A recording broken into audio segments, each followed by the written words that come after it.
On the crest of Conic Hill, rain is in the air. And yet I'm greeted by a sunburst through the clouds that literally stops me in my tracks. I'm Sam Heughan, best known for playing Scottish Highlander Jamie Fraser in the time-travelling drama series Outlander, filmed in my beloved Scotland. I feel very fortunate. I was brought up on the grounds of a derelict castle, so I was allowed to, play outdoors and be in the Scottish countryside, and I think that love of the outdoors really inspired me. Last year, during a break in filming, I decided to walk the West Highland Way, a 96-mile hike from Mulgai to Fort William, and take in Ben Nevis on the way. The walk gave me time to reflect on my own personal journey, and I wrote a book about the experience. I started the walk with maybe a large ego, thinking that I was reasonably fit and I had all the gear and I could do this. And within 2 days, I realized that I'd maybe set my goals too high. I was carrying way too much equipment. I brought everything but the kitchen sink in my backpack. I challenged myself to complete the walk in 5 days, averaging about 20 miles a day. What excited me is that I wanted to be on my own. I wanted to conquer this walk, to be alone and to reflect. It had such a lasting impression on me that I brought along my friend John, who helped me train for Outlander, to experience some of the awe I felt walking this path. It was actually almost 10 years ago. We started training together to create the character of Jamie Fraser as the Highland warrior. And we also didn't want him to look like he's going to the gym every day. He lives in the 1700s. No, like when we got the kind of brief of what you were supposed to look like, it was like you'd been built off the farm. So was this your thought process to get me out on this walk, was a little bit of payback? Well, slightly, yes. All those burpees you kept giving me.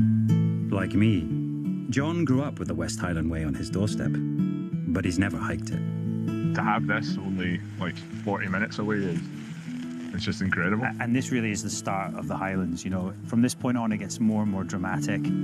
After only a short walk, we're at Lallybroch on the shore of Loch Lomond. This is where I camped at the end of day 1 of my trip. Time for a coffee? I think so. Let's do it. The tranquil nature of this place allows me to reflect on my life. I have few memories of my dad. He left when I was 18 months old. I didn't reconnect with him properly until I was an adult. It was sort of the experience of meeting my dad, ultimately when he was kind of close to dying, and it was very personal for me. And I think, I don't really get an opportunity in my public persona to reveal much, and I try not to. I'm quite personal, but the book is quite cathartic, actually, and maybe it's putting some things to rest.